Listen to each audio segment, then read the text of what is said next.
সম্মানিত দর্শক, বাংলাদেশের রাজনীতি কোন পথে এগোচ্ছে? ডক্টর মোহাম্মদ ইউনূস কতদিন থাকবেন? বা তিনি কবে চলে যাবেন? তিনি কি ৩ বছর থাকবেন? নাকি ৩ মাসের মধ্যেই তাকে যেতে হবে? নাকি ৭-৮ বছর তিনি থাকবেন? ইত্যাদি। সরকার কে চালাচ্ছেন? ইউনূস সাহেব, সমন্বয়ক নাকি সেনাবাহিনী?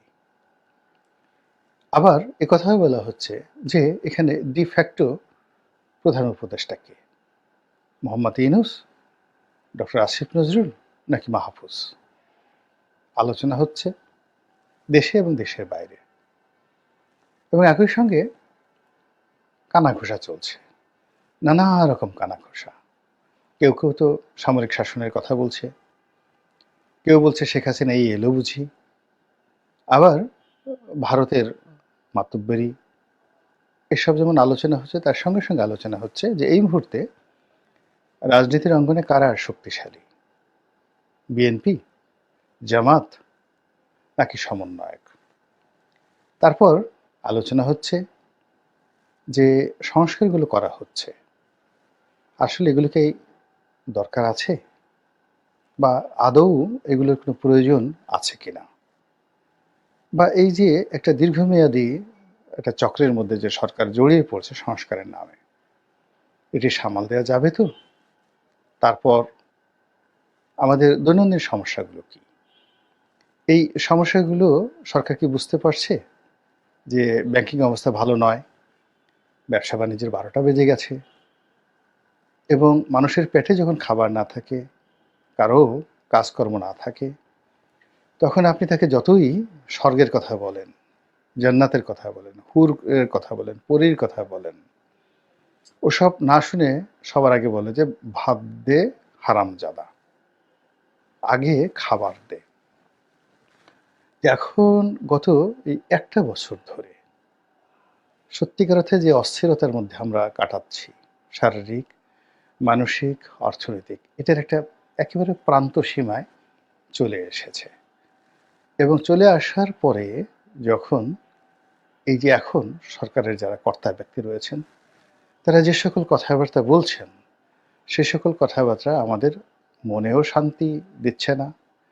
তাদের আচার আচরণ, চাল চলন, কথাবার্তা, অঙ্গভঙ্গি থেকে শুরু করে যা কিছুই করছেন, আমাদের চোখে এগুলো তৃপ্তি দিচ্ছে না, বরং তারা অনেকে আমাদের ইতিমধ্যে চক্ষুশূল হয়ে পড়েছেন। তাদের অনেককে দেখলে মনে হয় মেজাজ গরম হয়ে যায়, অনেককে দেখলে ভীষণ রকম কিছু কথা বলতে ইচ্ছা করে, যেগুলো পিতামাতা আমাদেরকে শেখায়নি। এরকম কিছু ঘটনাগুলো ঘটছে, বিশৃঙ্খল হচ্ছে। আর এর ফাঁকে সেই যে প্রাচীন যে কৃষ্টি এবং কালচার, সেটা হলো যে কোনোর জন্য, যে কোনো কিছুর জন্য নন্দ ঘোষকে দায়ী করো, যত ঘোষ নন্দ ঘোষ। আর চুরি যে করেছে, কেষ্ট বেটাই চুরি করেছে।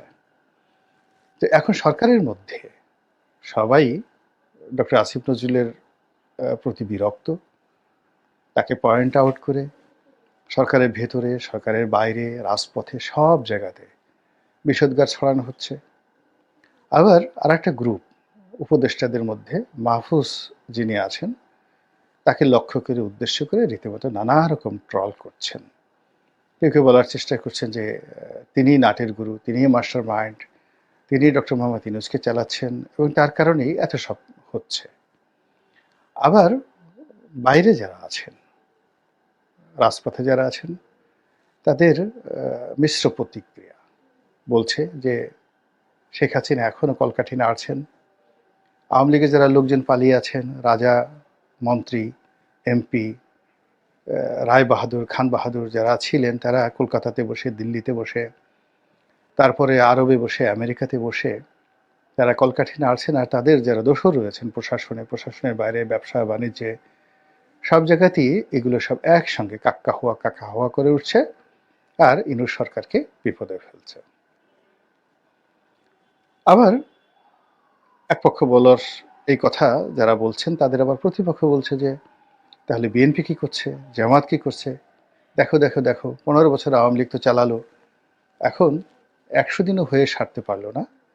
বিএনপির যারা লোকজন আছে, চাঁদাবাজি, দখলবাজি, জুলুম, অত্যাচার, তারপর সে বাহাদুরি, দাপট দেখানো, কি না হচ্ছে বাংলাদেশে, কারা করছে? বিএনপি করছে।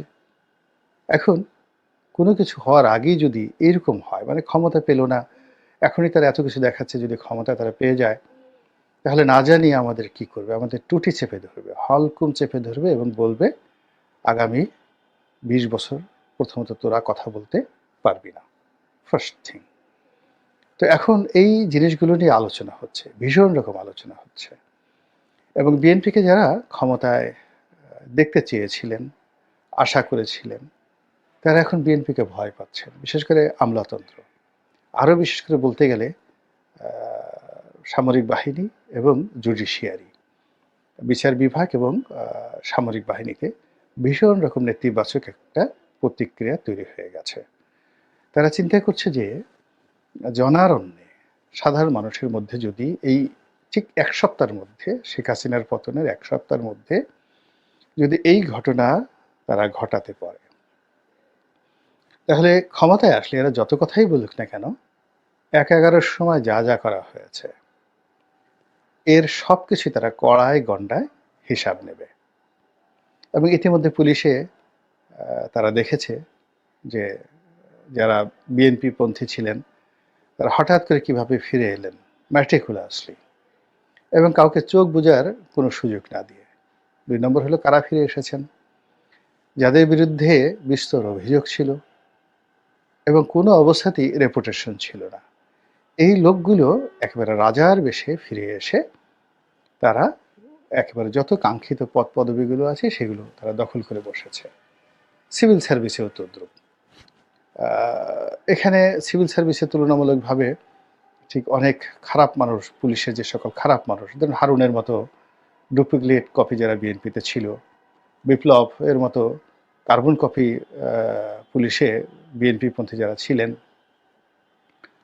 তারপরে বেনজিরের মতো দুর্বৃত্ত যেভাবে বিএনপির মধ্যে ছিল, এখন সেই লোকগুলো, সেই বেনজিরের পর্যায়ে সেই যারা লোকগুলো আছে, তারা পুলিশ বাহিনী কিভাবে নিয়ন্ত্রণ করছে এটা জনগণ কিন্তু কানাঘুষা করছে। এবং এখান থেকে যদি টাকা লেনদেন হয়ে থাকে বা নাও হয়ে থাকে, ডাজ নট ম্যাটার, কিন্তু আগে যেটা হতো বদনাম এভাবে ছড়ায়। গুলিস্তানে যখন বিএনপির শেষ জমানা 2001 থেকে 2006, তো গুলিস্তানে যারা সিগারেট বিক্রি করতো, পান বিড়ি বিক্রি করতো, সেখানেও বদনাম রটে গিয়েছিল যে এর একটা অংশ হাওয়া ভবনে চলে যায়। এখন ওই বিষয়গুলো কিন্তু মানুষের মনে রয়ে গেছে। মানুষ কুৎসা শুনতে পছন্দ করে, সত্যের ধারা কাছে যায় না, মিথ্যা কথা তাদের কাছে খুব ভালো লাগে। এটা হলো আমাদের চরিত্র।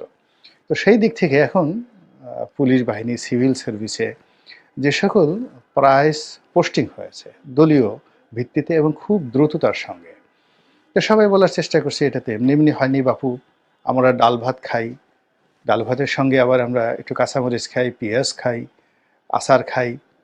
তো কাজেই আমাদের এই দেশে বিনা পয়সায় বিনা কিছুতে কোনো ঘটনা ঘটে না। এখানে ধর্মপুত্র যুধিষ্ঠিরের আবির্ভাব এই বঙ্গে হয়নি। এখানে সব কিছুর মধ্যেই আদা আসে, আদা লাগে, রসুন লাগে, পেঁয়াজ লাগে, কলা লাগে, কচু লাগে। তো কাজেই এই জিনিসের মধ্যে কলা কচু আছে। তো এই কলা কচুগুলো কোথায় গেল? আগে তো শেখ রেহানার নাম আসতো, আগে ববির নাম আসতো, পুতুলের নাম আসতো, জয়ের নাম আসতো, সালমান এফ রহমানের নাম আসতো, হাসিনার নাম আসতো, শেখ হেলালের নাম আসতো, কত শেখ। তো এখন এই নতুন শেখ কারা, নতুন পুতুল কারা, পুতুলের ডুপ্লিকেট কারা, এই নতুন পুতুলের জামাই মাসরুরকে, নতুন বিআই মুশারফকে, এই জিনিসগুলো মানুষ খোঁজার চেষ্টা করছে। আর এখানে সত্য থাকুক মিথ্যা থাকুক, হাসা হোক মিশা হোক, আমাদের আঞ্চলিক ভাষায় যা বলি, তারা বিরাট এক আরব্য রজনীর কাহিনী রচনা করে নিজেরা নিজেরা ফুসফাস করছে। আর যত বেশি ফুসফাস হচ্ছে বিএনপির জন্য তত বেশি সর্বনাশ হচ্ছে। এই গেল বিএনপির কথা। আর বিএনপির যারা সেন্ট্রাল নেতৃবৃন্দ রয়েছেন তারা এই দৃশ্যগুলো বুঝতে পেরেছেন, তারা তো অভিজ্ঞতা সম্পন্ন। এখন তারা গালে হাত দিয়ে ভাবছে হায় আল্লাহ এখন কি হবে। এভাবে যদি ডক্টর ইউনূস একটু চালাকি করেন, বছর 2 টেনে নেন, তাহলে তো আমাদের ইজ্জত বলতে আর কিছু থাকবে না। আর এই আমরা যাদেরকে নিয়োগ দিয়েছি এরা 2 বছরের জন্য 3 বছর পরে তো অটোমেটিক রিটায়ার্ড করবে, বা আল্টিমেটলি যদি আনস্টেবল একটা গভর্নমেন্ট আসে আর কোনো মাসে যদি ফুস করে টুস করে যদি কেউ ঢুকে পড়ে যায় তাহলে তো সর্বনাশ, অনেকের ঘুম হারাম হয়ে গেছে। গেল বিএনপির কথা, জামাতের একই অবস্থা। জামাত সেনাবাহিনী আমলাতন্ত্রের একটা বিরাট সহযোগিতা পেয়েছে, ডক্টর ইউনূসেরও সহযোগিতা পেয়েছে, এখনও পাচ্ছে, কিন্তু কোনো অবস্থাতেই তারা একটা সুবিধা করে উঠতে পারছে না। এর কারণ হলো জামাত তো সবসময়ই একটা বৃহৎ শক্তির সঙ্গে সংযোগ রেখেছে, পলিটিক্যাল পাওয়ার। জিয়াউর রহমান সাহেব বলেন, এরশাদ সাহেব বলেন, আওয়ামী লীগ বলেন, বিএনপি বলেন, সবার সঙ্গে তাদের একটা দহরম মহরম সম্পর্ক ছিল। এবং এই যে প্রাইম ফ্যাক্টর, মানে বড় বড় যে রাজনৈতিক দলগুলো, সেই রাজনৈতিক দলগুলোর কে তারা প্রাইম ফ্যাক্টর মনে করে তারা অক্সিলারি ফোর্স হিসাবে সবসময়টি নিজেদেরকে গুছিয়ে নেওয়ার চেষ্টা করেছে, কিন্তু কখনোই প্রাইম হিসাবে, অ্যাজ এ লিডার হিসেবে, অ্যাজ এ প্রধান রাজনৈতিক দল হিসেবে তারা কখনোই ওভাবে নিজেকে ভাবেনি। কিন্তু এখন এরকম একটা সুযোগ এসে গেছে যে প্রথম 30 দিন, মানে আগস্ট মাসের 5 তারিখ থেকে সেপ্টেম্বর মাসের 5 তারিখে সবাই তো ধরেই নিয়েছে জামাতি দেশ চালাবে, আমিরুল মোমিনিন হবেন, মানে জামাতের আমির মিস্টার শফিক, তিনি আমিরুল মোমিনিন, বাংলাদেশের আমিরদের মানে যাকে বলে মুসলমানদের আমির হবেন, খলিফাতুল মুসলিমিন হবেন, এবং তিনি খোলাফায়ে রাশিদিন যেভাবে চালিয়েছেন সেভাবে দেশ চালাবেন। ওভাবেই তার হাঁটা চলা কথাবার্তা সব কিছুর মধ্যেই ওইরকম একটা খলিফা খলিফা ভাব চলে এলো। এবং অন্যান্য ইসলামিক যে দলগুলো আছে তারা ওইভাবে তাকে সম্মান করলো, মর্যাদা দিল, ব্যবসায়ীরা তাকে ওইভাবে হেলিকপ্টার দিল। তারপরে যারা সুবিধাবাদী লোকজন আছে তারা সেভাবে তাকে তোয়াজ করলো, তসবির করলো। জামাতের অফিসগুলোতে লোকে লোকারণ্য হয়ে গেল। এবং শিবির করা, জামাত করা, এটা যে শত জন্মের একটা ভাগ্য, এই ভাগ্য বেশি দিন 1 মাস পরে আর রইল না। এখন নানা রকম ট্রল হচ্ছে, জামাত নিজেও বুঝছে যে শিক্ষা প্রতিষ্ঠানগুলোতে তারা যেভাবে প্রথমে 1 মাস আধিপত্য বজায় রেখেছিল, এখন ছাত্র দলের সঙ্গে তারা 1 মিনিট ফাইট করার মতো অবস্থা তাদের নেই। অথচ প্রথম দিকে তারা বলেছিল যে এটা কোনো ব্যাপারই নয়। ঢাকা বিশ্ববিদ্যালয়, অন্যান্য জায়গা থেকে তারা ছাত্রদল, ছাত্রলীগ সবাইকে সম্মিলিতভাবে তাড়িয়ে দিতে পারে যদি প্রশাসন নিউট্রাল থাকে। তো এখন প্রশাসন সবকিছু নিউট্রাল, তাদের পক্ষে আছে, জনমতের একটা ভাব আছে, কিন্তু তারা এই ছাত্রদলকে সরাসরি চ্যালেঞ্জ জানানোর মতো অবস্থা এখন নেই। এখানে শিবির অনেক ক্ষেত্রে মাহরুম হয়ে গেছে, এবং কোনো কোনো জায়গাতে কিন্তু মারামারি হয়েছে। মারামারির ফলাফল যে সব শিবিরের পক্ষে গেছে তা কিন্তু নয়। গেল এদের অবস্থা। জাতীয় পার্টি অন্যান্য বারের মতো যেভাবে সুযোগ নেয়ার চেষ্টা করেছিল এভাবেও তারা সুযোগ নেয়ার চেষ্টা করেছে, এবং এটা আমি মনে করি বাংলাদেশের মাটিতে সবচেয়ে সাস্টেনেবল যে দল, সবচেয়ে যাদের বিরূপ পরিস্থিতিতে টিকে থাকার অভিজ্ঞতা রয়েছে, সেটা হলো জাতীয় পার্টি।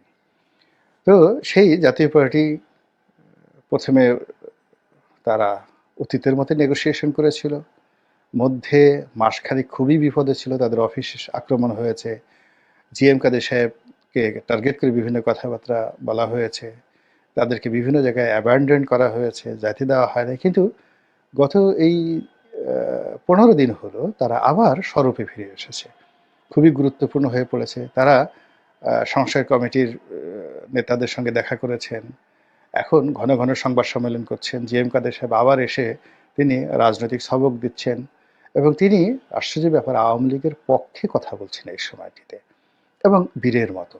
যে ইসে যাকে বলা হয় অসাধারণ একটা রাজনৈতিক বিবর্তন। এবং অবাক করার ব্যাপার হলো যে জাতীয় পার্টির অফিস যখন ভাঙা হলো, এই যে মব জাস্টিস, এই মব জাস্টিসের বিরুদ্ধে প্রথম বাংলাদেশে যদি কেউ বুক ফুলিয়ে সাহস করে এদের বিরুদ্ধে কথা বলে থাকে, চ্যালেঞ্জ জানিয়ে থাকে, তিনি হলেন জিএম কাদের। এখানে কোনো সেক্রেটারি, কোনো আইজি, কোনো বিচারক যে কাজটি সাহস পাননি, সুপ্রিম কোর্টের বিচারপতিরা ভয়ে, মব জাস্টিসের ভয়ে তারা সে পদত্যাগ করে সেই যে পালিয়ে গেছেন, এখন আর কাউকে খুঁজে পাওয়া যাচ্ছে না। তো সেই একটা ভয়াবহ অবস্থা, যেখানে অফিসটা পুরো জ্বালিয়ে ছারখার করে দেওয়া হলো। তো তিনি সেখানে আবার ঘোষণা দিলেন যে আমরা কালকে অনুষ্ঠান করব, আমরা দাঁড়িয়ে থাকবো, তোমরা আমাদের মারতে আসো, দেখি আমাদের কত মারতে পারে। এবং তিনি টিকে গেলেন। আর একটা বিষয় হলো সুপ্পু সাহেব। আমি প্রথম থেকে বলছিলাম যে ইনি সাধারণ মানুষ নন, তিনি খুবই অসাধারণ মানুষ, তার অনেক যোগ্যতা আছে। তাকে আমরা যারা না বুঝে তাচ্ছিল্য করছি, আমরা সব বিপদে পড়বো। এবং এই বিবর্তনের মধ্যে সুপ্পু সাহেবও কিন্তু শুধু টিকেননি, এখন তিনি তার যে বঙ্গভবন, এটিকে ক্ষমতার মূল চাবিকাঠি এখন বঙ্গভবনে। এবং এটা অনেক কিছু অটোমেটিক্যালি স্বয়ংক্রিয়ভাবে তার কৌশলে হোক, তার ভাগ্যের কারণে হোক কিংবা রাজনৈতিক পরিস্থিতির কারণে হোক, এটা এখন চলে গেছে চুপ্পু সাহেবের হাতে। তো এরই মধ্যে সবাই অজানা আশঙ্কা, কি হবে? কি ঘটে যাচ্ছে? আবার কি নতুন কিছু একটা হবে? আশ্চর্যজনক কিছু একটা হবে? এরকম কানাঘুষা হচ্ছে এবং রাতে ঘুমাতে যায়, সকালবেলা উঠে সে ১ম Facebook দেখে, YouTube দেখে, পত্র-পত্রিকাতে ধরনের খবরাখবর আসে না? এবং যারা বিভিন্ন গুজব ছড়ায় বা যারা বিভিন্ন রাজনৈতিক বিশ্লেষণ করে, YouTube এ বিভিন্ন কথা বলে, সেখানে দেখে ভারত কি করলো? ভারতের কোনো কথা আছে কিনা? নরেন্দ্র মোদীর কোনো কথা আছে কিনা? শেখ হাসিনার কোনো কল রেকর্ড ফাঁস হলো কিনা? তারপর এমনকি আওয়ামী লীগের যারা লোকজন বিদেশ থেকে কোনো বিবৃতি দিল কিনা? ডক্টর ইউনূসের অবস্থা কি? চেহারা কেমন? তার মুখে হাসি আছে কিনা? আসিফ নজরুল কি বলল? এই বিষয়গুলো নিয়ে না প্রত্যেকটা মানুষ ভীষণ রকম একটা ব্যস্ত সময় পার করছে। আর মনে, মনে আশা করছে। মানে আমরা ওই আছে না যে লালনের সেই বিখ্যাত গান, "আমি অপার হয়ে বসে আছি তীরে লয়ে যাওয়া আমায়। আমি পার হতে পারছি না।" তো তদ্রূপ এটাকে যদি আপনি একটু স্যাটায়ার করেন যে আমি অপার হয়ে বসে আছি সর্বনাশের আশায়। এখন বেশিরভাগ মানুষ মূলত আরেকটা সর্বনাশের আশায় তারা দিন যাপন করছে। এর কারণ হলো সর্বনাশের বিপরীতে যে শুভ ফল, শুভ কর্ম, শুভ দিন, এর কোনো লক্ষণ আকাশে নেই, বাতাসে নেই, সমাজে নেই, সংসারে নেই। এবং আমরা কাউকে বিশ্বাস করতে পারছি না, কারো প্রতি আশ্বস্ত হতে পারছি না। এবং আমাদের যার, যার জীবনের যে সমস্যাগুলো ছিল প্রান্তিক পর্যায়ে যে যেখানে, এই সমস্যাগুলো যার, যার পর্যায় থেকে আমরা কোনো অবস্থাতেই সমাধান তো করতে পারছি না। উল্টো গতকাল যে সমস্যা ছিল আজকে তার চেয়ে বেশি হয়েছে। সেটা দ্রব্যমূল্য বলেন, সেটা অর্থের অবমূল্যায়ন বলেন, সেটা কর্মসংস্থান বলেন, মিল কারখানা ফ্যাক্টরির কথা বলেন, শ্রমিক অসন্তোষের কথা বলেন, ছাত্র অসন্তোষের কথা বলেন, শিক্ষাক্ষেত্রে যা কিছু আছে সব মিলিয়ে নাথিং গুড নিউজ। আর যখনই এরকম একটা পরিস্থিতি হয় তখন মানুষ অলীক কল্পনা করে